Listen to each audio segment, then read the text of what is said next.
You need to leave. Now. Victoria Ashford's voice cut through the reception hall like a knife through silk.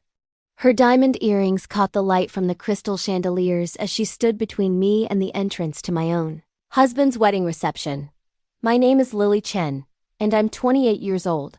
5 hours ago, I married the love of my life in a small ceremony at City Hall. What I didn't know was that his mother had planned a second wedding. A real wedding, as she called it, at the Ashford estate for 300 guests. A wedding I wasn't invited to. Mrs. Ashford, I'm your son's wife, I said quietly, very aware that several guests had stopped their conversations to watch this scene unfold.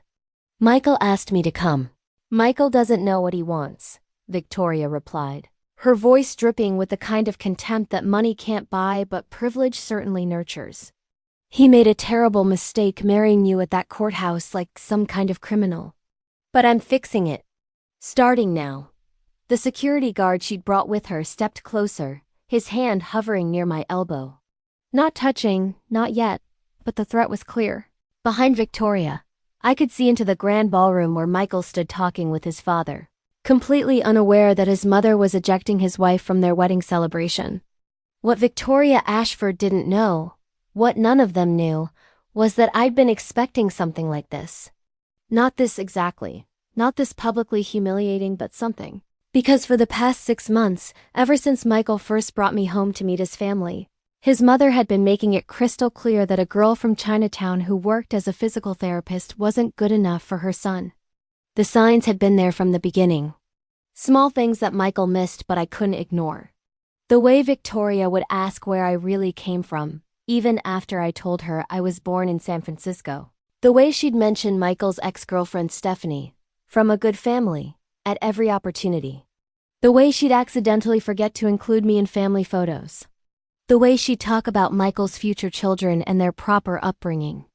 But this was bold even for her. I'm not leaving, I said, keeping my voice steady. Michael and I got married this morning. Whether you like it or not, I'm family now. Victoria's perfectly made-up face hardened. Family? You think signing some papers makes you family? You come from nothing. You have nothing. You are nothing. The only reason my son thinks he loves you is because you manipulated him during some vulnerable moment. The guests who'd been pretending not to listen weren't even pretending anymore. Whispers rippled through the crowd. Camera phones came out. This was going to be all over social media within the hour. That's enough, I said, and something in my tone made Victoria pause. I came here tonight because Michael asked me to. I came here to celebrate with his family because I thought maybe, just maybe you'd accept me after we were married. But I see now that was foolish. I took a step back, and the security guard relaxed slightly. Good. I wanted everyone to see that I was leaving by choice, with dignity, not being physically removed. I'll go, I continued, looking Victoria directly in her cold blue eyes. But not because you're throwing me out. I'm leaving because I don't need to stand here and be insulted by someone who values money more than her own son's happiness. Victoria's lips curved into a smile of victory. She'd won, or so she thought. But here's the thing, Victoria, I added, pulling my phone from my purse. Michael asked me to record a message for the guests. Something sweet about how we fell in love. I was planning to show it during the reception. I held up my phone, and Victoria's eyes narrowed. I'm sure your guests would be very interested in seeing it.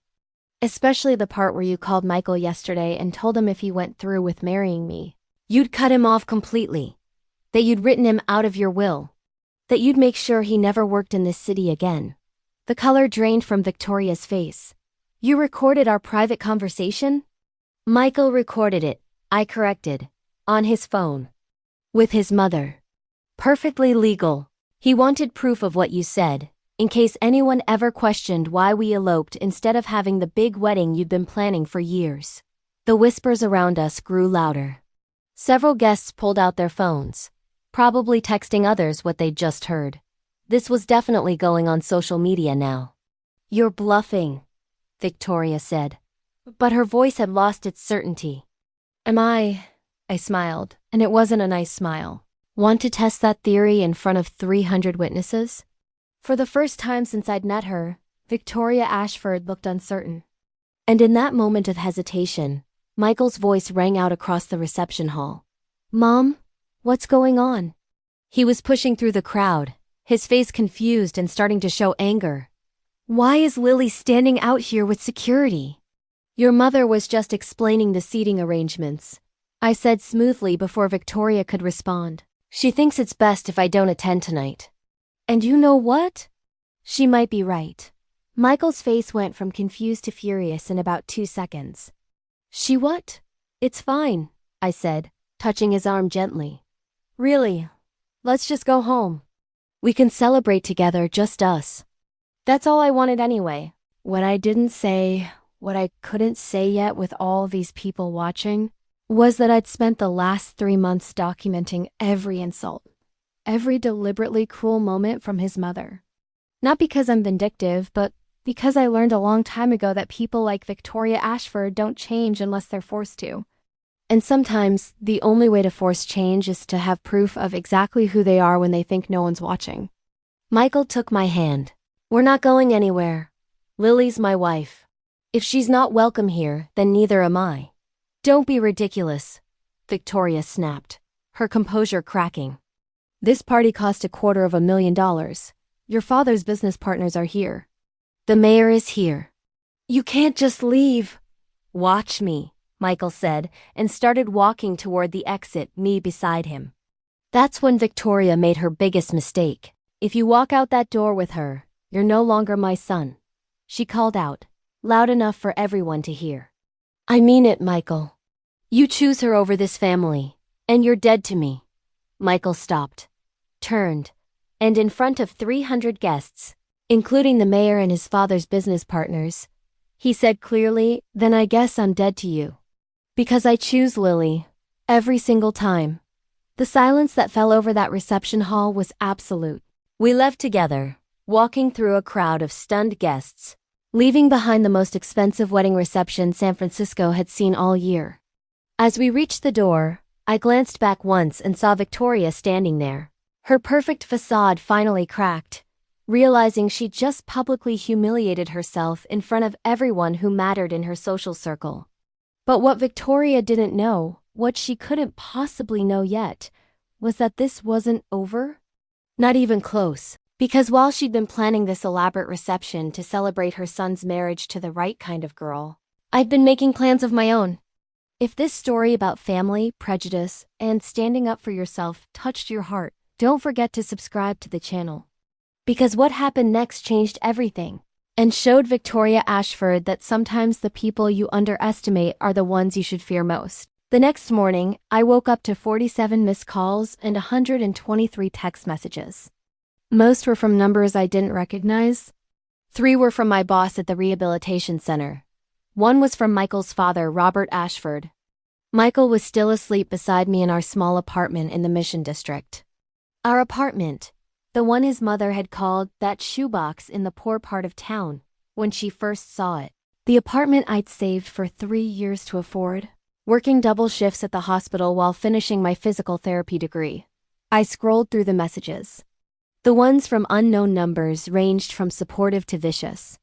Apparently someone had posted video of our exit last night and it had gone viral. #AshfordWedding was trending on Twitter. Half the comments praised Michael for standing by me. The other half called me a gold digger who'd manipulated my way into a wealthy family. The message from my boss was simple. "We need to talk." "Come in early." Robert Ashford's message was even simpler. "Call me." I got up quietly, made coffee, and sat at our tiny kitchen table.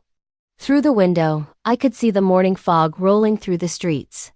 San Francisco had never looked more beautiful or more uncertain. My phone rang. Michael's father. "Mr. Ashford," I answered. "Lily." His voice was tired. "I wanted to apologize for last night." Victoria was out of line. Was she, though? I asked. Or was she just saying out loud what you've both been thinking for months? Silence.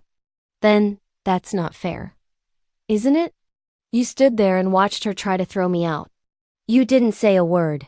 I was trying to avoid a scene. You failed, I said and hung up. The coffee had gone cold by the time Michael emerged from the bedroom, his hair messy, his eyes still half closed. He looked at me and immediately knew something was wrong. What happened?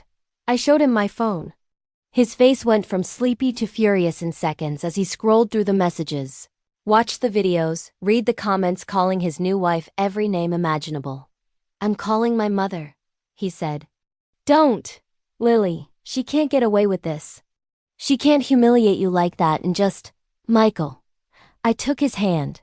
"I need you to trust me. Can you do that?" He searched my face, confused but nodding slowly. "Of course. But what are you thinking?" What I was thinking was something I couldn't tell him yet. Because Michael was a good man, but he'd grown up with money, with privilege, with the kind of safety net that meant he'd never had to fight dirty for anything in his life. He didn't understand people like his mother because he'd never had to. But I did. I grew up in a 2-bedroom apartment in Chinatown with my grandmother after my parents died in a car accident when I was 8. Bob Po worked 16-hour days in a garment factory to keep us fed. She taught me Mandarin, taught me about our family's history, taught me that respect is earned, not demanded. And she taught me something else, that powerful people stay powerful because everyone's too afraid to challenge them. "I'm going to work," I told Michael. "And you're going to your office. We're going to act like everything's normal." "How is anything normal after last night?" "Because your mother thinks she won," I said. "She thinks she scared me off. She thinks I'm just some poor girl who doesn't belong in her world." "Let her think that for a while." Michael looked like he wanted to argue, but something in my expression stopped him. "You have a plan. I'm working on one." At the hospital, my boss, Dr. Patricia Rodriguez, was waiting in her office. She was a woman in her 50s who'd built the rehabilitation center from nothing, who'd fought insurance companies and bureaucrats and skeptical colleagues to create one of the best facilities in the state. "Sit," she said. I sat. "I got a very interesting phone call this morning," Dr. Rodriguez continued. "From a Victoria Ashford. She wanted to know about your employment history, your qualifications, whether you'd ever been disciplined for unprofessional conduct." My stomach dropped. "What did you tell her?" I told her that employee information is confidential and hung up. Dr. Rodriguez leaned back in her chair. But then I did something I probably shouldn't have. I looked into who Victoria Ashford is. And I found out she's on the board of 3 hospitals in this city, including the one that provides 70% of our funding. "She's going after my job," I said quietly. "She's going after your entire career," Dr. Rodriguez corrected. "I got 2 more calls this morning. One from a board member asking pointed questions about our hiring practices. Another from someone at City Hospital suggesting they might need to review our partnership agreement." I closed my eyes. This was worse than I thought. Victoria wasn't just trying to separate me from Michael. She was trying to destroy everything I'd built. "I'm sorry," I said. "I'll resign. I won't let her hurt this center because of me." "Like hell you will." Dr. Rodriguez's voice was sharp. "Lily, you're the best physical therapist I've got. You've helped dozens of patients regain mobility when other doctors said it was impossible. You volunteer in the free clinic on weekends. You mentor younger therapists. I'm not losing you because some rich woman thinks her son married beneath him. She's on the board of... I don't care if she's on the board of heaven itself," Dr. Rodriguez interrupted. "Nobody threatens my staff. Nobody." She pulled out her phone and showed me a text message. "This came in 10 minutes before you arrived. From an old friend who works in hospital administration. Apparently, Victoria's been making calls all morning. She's telling people you falsified credentials, that you're under investigation for Medicare fraud, that you're a con artist who targeted her son for his money." Each accusation felt like a physical blow. "None of that's true. I know. But Victoria Ashford has money and connections. She can make people believe anything she wants them to believe." Dr. Rodriguez studied me carefully. "The question is, what are you going to do about it?" I thought about my grandmother, about the stories she used to tell me. About our family back in China, about how they survived war and famine and revolution by being smart, by being patient, by remembering that the powerful always underestimate the powerless. "I'm going to document everything," I said slowly. "Every call she makes, Every lie she tells. Every attempt to destroy my career. Good, Dr. Rodriguez said. And I'm going to help you. Because I've dealt with people like Victoria Ashford before. They think they're untouchable. They think the rules don't apply to them. But everyone has weaknesses. Everyone makes mistakes. We just need to find hers. Over the next 3 days, Victoria's campaign against me intensified. Michael's trust fund was frozen. His father's company suddenly no longer needed his services as a consultant. Our landlord received an anonymous complaint about noise violations. My car was towed from a legal parking spot. The harassment was constant, creative, and technically always just legal enough that we couldn't prove anything. But Victoria made one crucial mistake. She underestimated me. She thought I was just some immigrant girl who'd gotten lucky, who'd somehow tricked her son into marriage. She didn't bother to learn who I actually was. She didn't know that my grandmother had taught me patience. That I'd worked my way through college and graduate school by being smarter and tougher than everyone around me. That I'd learned to fight battles quietly, strategically, without anyone noticing until it was too late. And she definitely didn't know that I'd been recording every interaction with her family since the 3rd time she'd made a racist comment about my kind of people. On the 4th day after the wedding, I got a text from an unknown number. Victoria Ashford is playing a dangerous game. I can help. Meet me at Caf Trieste tomorrow at noon. Come alone. Margaret Chen. I stared at that last name. Chen. My family name. I showed Michael. Could be a trap, he said. Could be. I agreed. But it could also be exactly what we need. Because while Victoria thought she was destroying me piece by piece, what she didn't realize was that every attack she made, every lie she told, every person she pressured was building my case against her. She was so confident in her power that she'd stopped being careful. And careless, powerful people make the best targets. Tomorrow I'd find out who Margaret Chen was and what she knew. Tonight, I had calls to make and evidence to organize. Because Victoria Ashford was about to learn something my grandmother taught me a long time ago. The strongest steel is forged in the hottest fire. And she'd just made things very, very hot. Caf Trieste smelled like espresso and old books. I arrived 15 minutes early, ordered a cappuccino I didn't drink, and watched the door. At exactly noon, a woman in her late 60s walked in wearing an elegant gray suit that probably cost more than my monthly rent. Margaret Chen spotted me immediately and smiled. Same cheekbones as mine. Same slight build. Same determined expression I saw in my mirror every morning. You look just like your grandmother, she said, sitting down without invitation. Po had that same fire in her eyes, that same stubborn chin. I froze. You knew Ba Po? We grew up together in Guangzhou before the revolution. Margaret signaled the waiter for coffee. We came to San Francisco on the same boat in 1962. I married a lawyer who later became a judge. Po married a factory worker. We stayed in touch for years, until ... double quotes she paused. Until I made choices she couldn't forgive. What kind of choices? Margaret's smile was sad. The kind where you forget where you came from. The kind where you start caring more about fitting in with powerful people than staying true to your own. Po called me out on it. We didn't speak for 30 years. She pulled out her phone. Then 2 weeks ago, I saw your wedding announcement in the society pages. Po's granddaughter marrying into the Ashford family. I knew Victoria would destroy you. You know her? I know of her.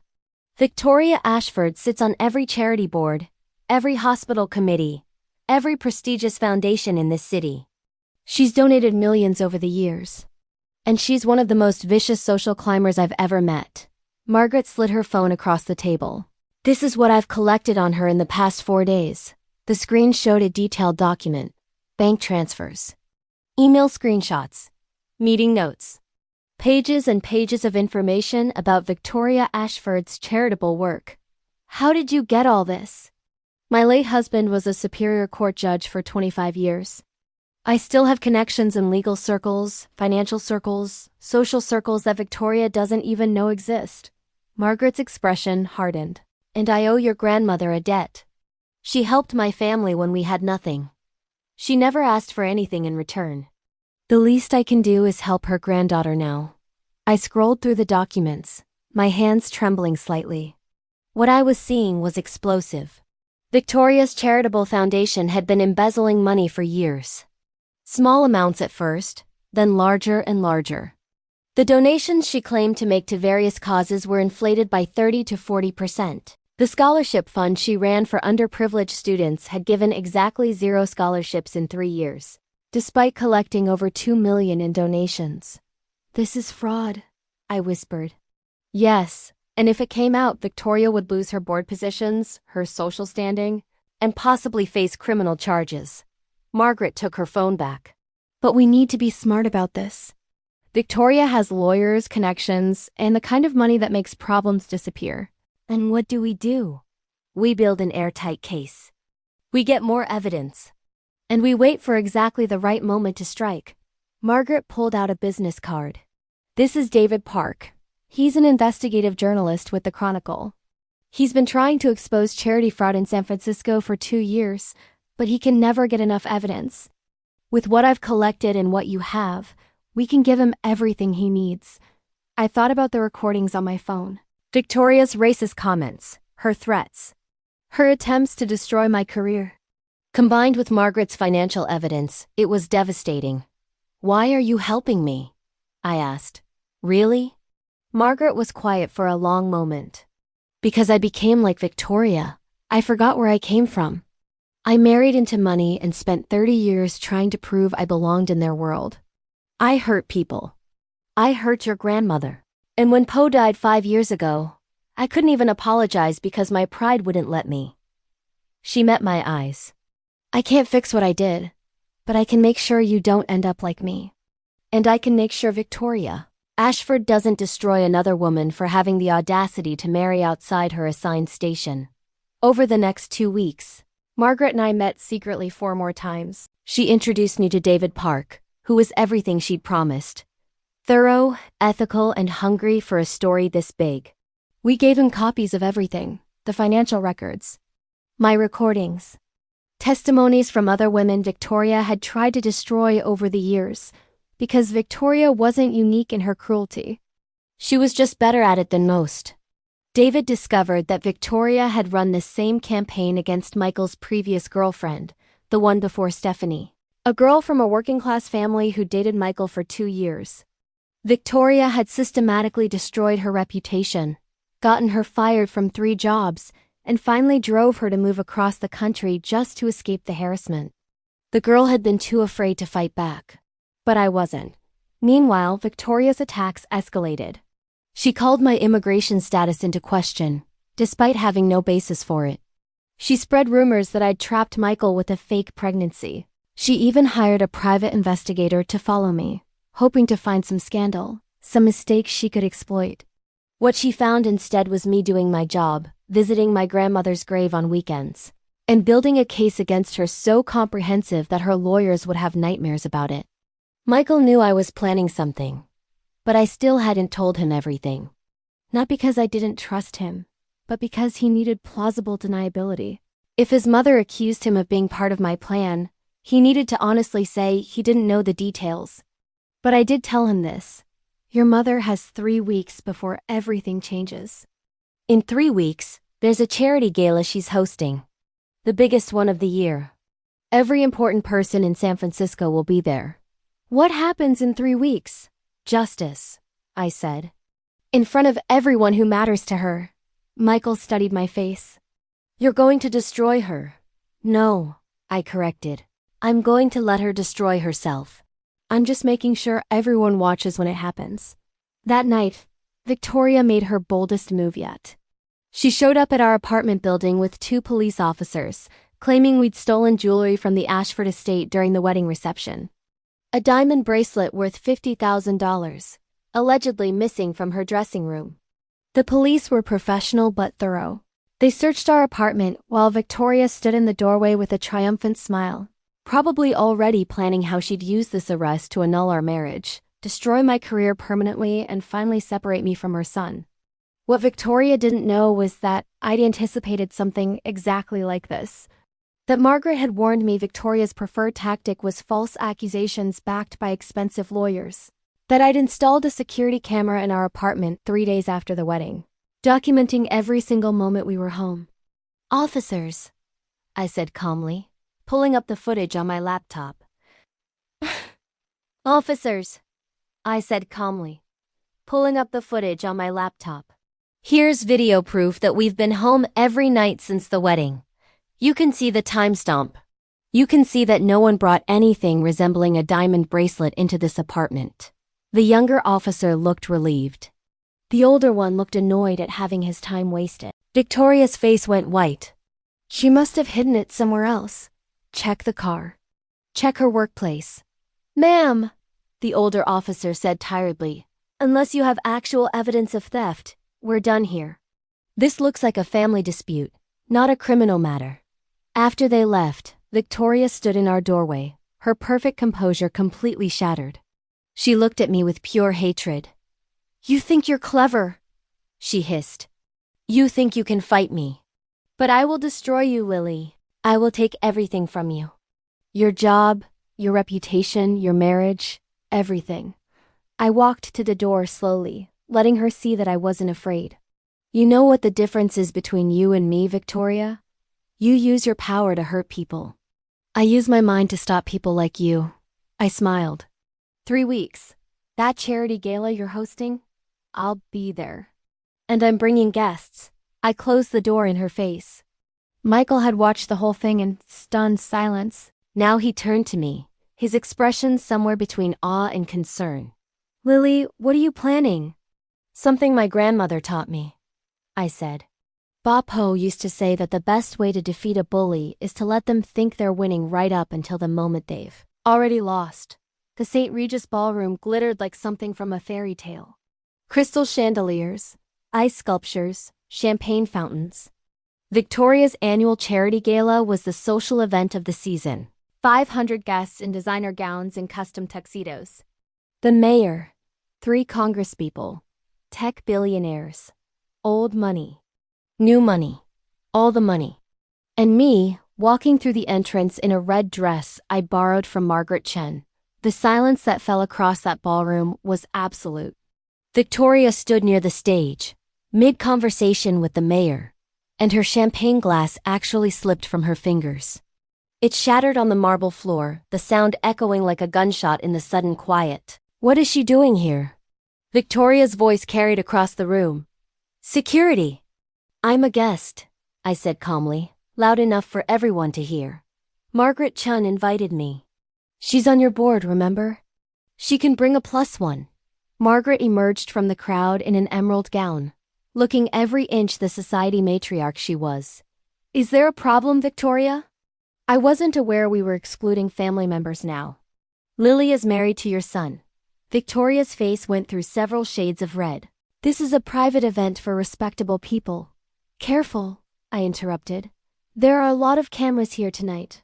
A lot of witnesses. You want to finish that sentence? Michael appeared at my side, looking devastatingly handsome in his tuxedo. I hadn't told him I was coming. The shock on his face was genuine. Lily? Hi, husband, I said, taking his arm. Hope you don't mind me crashing. I mind. Victoria shrieked, abandoning all pretense of composure. She's not welcome here. She's a con artist. A liar. Mrs. Ashford? A man in a gray suit stepped forward, holding a recording device. David Park, San Francisco Chronicle. I'd like to ask you a few questions about your charitable foundation. Specifically about $2 million in missing scholarship funds. Victoria's face went from red to white in an instant. I don't know what you're talking about. Don't you? David pressed play. Victoria's voice filled the ballroom through the sound system, crystal clear. The scholarship fund? Please. Those people wouldn't know what to do with a quality education anyway. We keep the money, allocate it where it actually makes a difference. Our kind of people. Gasps rippled through the crowd. Phones came out. The mayor took a step away from Victoria. That's taken out of context. Victoria shouted, This is illegal. You can't record private conversations. Actually, Margaret said coolly, that recording was made at a board meeting, with all members present. Perfectly legal under California law. I made it myself 3 years ago when I first suspected fraud. I've been waiting for the right moment to use it, David continued, holding up documents now. We've also obtained financial records showing systematic embezzlement from your foundation. The Ashford Youth Initiative that you claim gives full scholarships to 50 students annually? It's given 0 scholarships in 3 years while collecting over $2 million in donations. The women's shelter you say you support? You've donated exactly $11,000 over 5 years, despite telling donors you give $100,000 annually. This is outrageous. Victoria looked around desperately for support, but everyone was backing away from her like she carried a plague. Robert, tell them this is lies. Michael's father stood frozen near the bar, his face ashen. He'd clearly known nothing about any of this. But wait, I said, stepping forward. There's more, David. Play the other recordings. The ones I made. My voice came through the speakers now, asking Victoria politely about family traditions. And then Victoria's voice dripping with venom. Family? You're not family. You're Chinese. You'll never be one of us. No matter how many papers you sign or how much you pretend to fit in. The crowd's murmur grew louder. Several Asian guests stood up, their faces dark with anger. Another clip. These immigrant girls, they see a rich man and suddenly it's love. Please. She probably has 10 family members waiting to chain migrate once she's secure. And another. I will destroy that little gold digger. I don't care what it takes. I'll ruin her career, her reputation, everything. She wished she'd never heard the Ashford name. With each recording, Victoria seemed to shrink. The powerful society matriarch, the charitable benefactor, the pillar of San Francisco high society was being revealed as a racist, a fraud, and a bully. Those recordings are illegal. Victoria tried again, her voice desperate now. They're not, said a woman stepping forward from the crowd. Judge Patricia Thornton, Margaret's longtime friend. Single-party consent in California means Lily had every right to record conversations she was part of. Every word is admissible. Mrs. Ashford, David Park said, do you have a comment about the 3 other women who've come forward claiming you destroyed their relationships with your son through harassment and false accusations? Or about the charity workers you've had fired for questioning your financial practices? Victoria looked around wildly, seeing her entire world collapsing. Every board member was staring at her with horror or disgust. The mayor was already talking urgently into his phone. Robert Ashford looked like he might have a heart attack. This is a setup. Victoria screamed. She planned this. That little. Choose your next word very carefully, Michael said, his voice cold as ice. That's my wife you're talking about. Victoria turned to her son, tears streaming down her face now, ruining her perfect makeup. Michael, please, she's poisoning you against me. Can't you see that? No, Mom, I can see you, finally, really see you. Michael's voice cracked slightly. Lily tried to tell me. Everyone tried to tell me.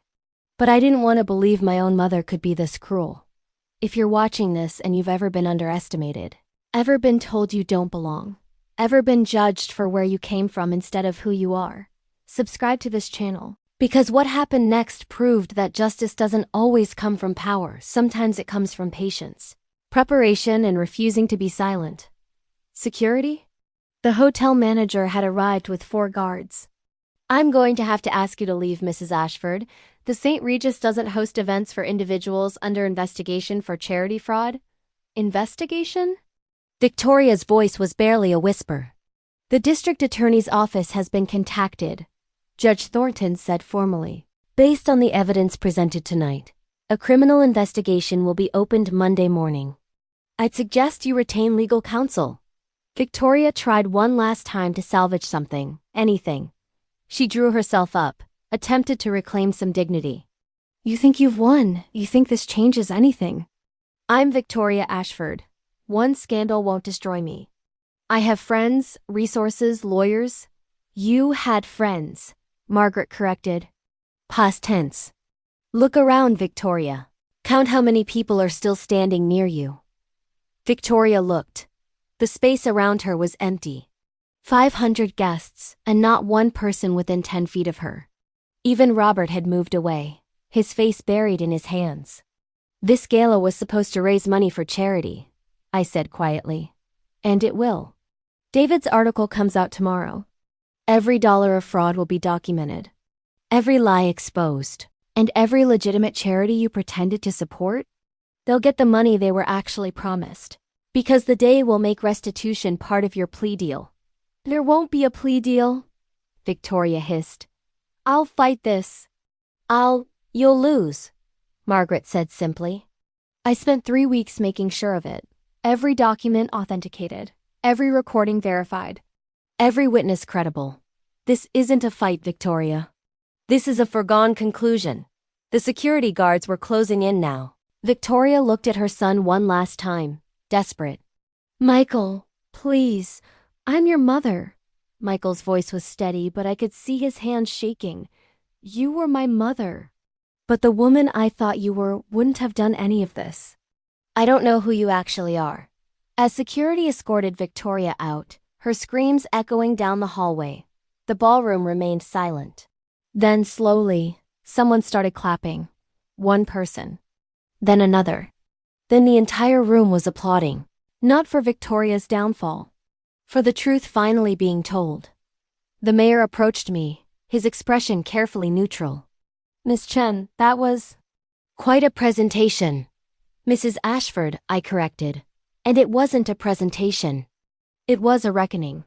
6 months later, I stood in the rehabilitation center's new wing, watching through the observation window, as Maria, a stroke patient everyone said would never walk again, took her first independent steps in 11 months. Dr. Rodriguez appeared beside me, coffee in hand. "You did that. Your technique, your patience, your refusal to give up on her." "She did that," I corrected. "I just showed her how." Humble as always. Dr. Rodriguez smiled. "Speaking of which, the board meeting is in 10 minutes. You ready?" I was. The same hospital board that Victoria had tried to use against me was now offering me the head of the physical therapy department. Youngest person ever appointed to the position. They'd even issued a formal apology for entertaining Victoria's accusations in the first place. Turned out that when you expose one powerful person's corruption, others get nervous about their own skeletons. The board meeting went smoothly. Unanimous vote. A raise that made my grandmother's factory salary look like pocket change. And respect, real respect from people who 6 months ago had been ready to fire me based on Victoria Ashford's lies. Michael was waiting in the parking lot when I finished, leaning against his car with that smile that still made my heart skip. We'd moved to a bigger apartment in Noah Valley. Nothing extravagant, but ours, paid for with our own money, our own work. "How'd it go?" he asked. "I got the promotion." He picked me up and spun me around, laughing. "That's my genius wife." We drove to Chinatown for dinner at my grandmother's favorite restaurant. The owner, Mrs. Wong, who'd known Bapo for 40 years, insisted on bringing us extra dumplings and refusing payment. "Your grandmother would be so proud," she said, patting my hand. "Taking down that terrible woman, standing up for yourself. That's real strength." The story of Victoria's downfall had become legend in the neighborhood. Not because of the scandal or the money, but because it proved something important. That being underestimated can be your greatest advantage if you're smart enough to use it. Victoria's trial had concluded 3 weeks ago. Guilty on 14 counts of charity fraud, embezzlement, and tax evasion. 5 years in federal prison, full restitution to victims, and permanent ban from serving on any charitable board. Her lawyers had fought hard, but Margaret's evidence was airtight. The real punishment, though, wasn't the prison sentence. It was watching her entire social empire crumble. Every board position gone. Every country club membership revoked. Her name removed from buildings she'd donated to. Friends who'd smiled at her for decades suddenly couldn't remember her phone number. Robert Ashford had filed for divorce 2 weeks after the gala. The settlement gave Victoria almost nothing. Turns out that fraud and embezzlement aren't looked upon favorably in divorce proceedings. He'd also reached out to apologize to me, though I'd made it clear that his silence at that reception had spoken volumes about his character. But he was trying, and for Michael's sake, I was willing to give him a chance to prove he could be better. Michael's relationship with his mother was over. She'd written him letters from prison, alternating between self-pity and blame. He'd read the first two, then stopped opening them. You can't have a relationship with someone who refuses to accept responsibility for their actions. You okay? I asked him over dinner, seeing the faraway look in his eyes. Yeah, just thinking about how different my life is now. He reached across the table for my hand. 6 months ago, I had a trust fund, a fancy apartment I didn't pay for, and a job my father's connections got me. I also had a mother who loved me, or so I thought. And now? Now I have an apartment I can actually afford, a job where I earned my position, and a mother who's in prison for crimes she definitely committed. He smiled, but it was sad. But I also have you. And I know what real love looks like versus manipulation, so I'd say I came out ahead. We walked through Chinatown after dinner, past the shops and restaurants where I'd grown up, past the garment factory where Ba Po had worked herself to exhaustion so I could have a better life, past the small apartment where she taught me that dignity isn't given, it's claimed. Your grandmother was right about everything, Michael said, reading my mind. About paying attention to who people really are. About trusting your instincts. About standing up even when it's scary. She had a saying, I told him. The bamboo that bends is stronger than the oak that resists. People like your mother think power means being rigid, immovable. But real strength is knowing when to bend, when to wait, and when to strike back. Margaret Chun called as we were walking home. She'd become something like a fairy godmother over these months, helping me navigate the social fallout, introducing me to people who could actually help rather than hurt. Have you seen the news?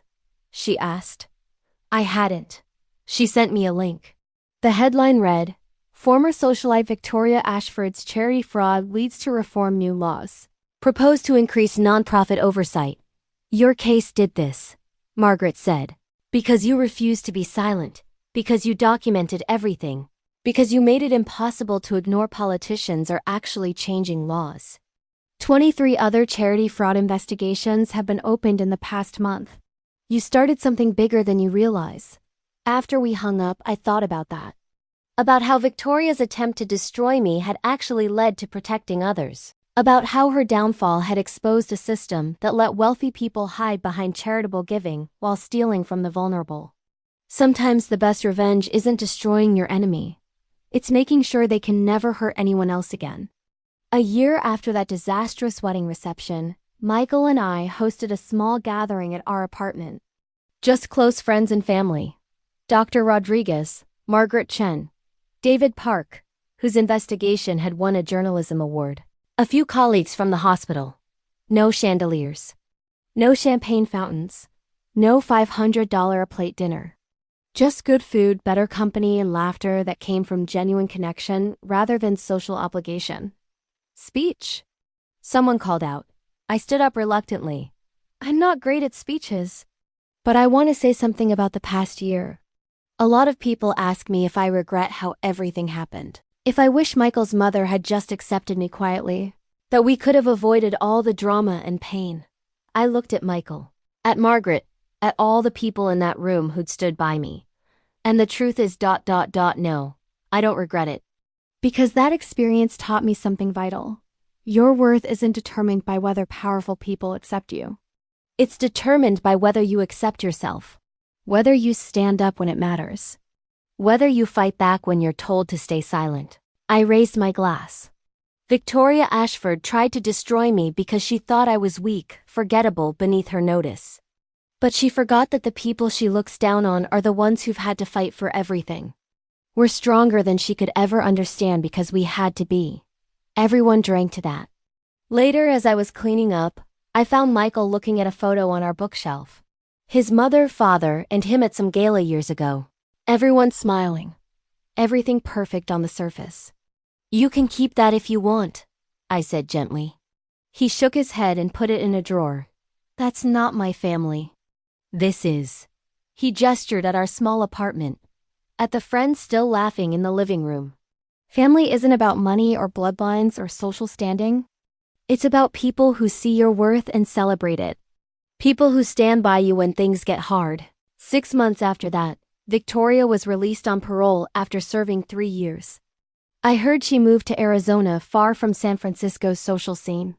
Last I heard, she was working as a receptionist at a dental office, living in a small apartment, completely forgotten by the world that once revolved around her. I never reached out, never gloated, never even thought about her much. Because ultimately, Victoria Ashford's fate wasn't about revenge. It was about consequences. She'd spent years using her privilege to hurt people, and eventually, inevitably, that caught up with her. As for me, I'm running the Rehabilitation Center's new program for underserved communities. Michael's running his own consulting firm, built from nothing but his own talent. We're planning to buy a house next year. We're talking about kids. We're living a life that's ours, earned through our own work, uncontaminated by trust funds or family connections or anyone's approval but our own. And every morning when I wake up, I touch the jade bracelet that was my grandmother's. And I remember what she taught me, that the people who try to make you feel small do so because they're terrified of your potential. That patience and preparation beat power and privilege every single time. That your background isn't a weakness, it's the foundation of your strength. If this story taught you anything, I hope it's this. Never let anyone make you believe you're not enough, not rich enough, not connected enough, not the right kind of person. Because the truth is, people who truly have worth don't need to prove it by tearing others down. And people who build their power on making others feel worthless will eventually face a reckoning. Victoria Ashford learned that lesson the hard way. And somewhere, I like to think my grandmother is smiling, knowing that the strength she built in me didn't just save my life. It changed others' lives too. Subscribe if you believe that justice doesn't always come from power. Sometimes it comes from patience, truth, and refusing to be anyone other than exactly who you are.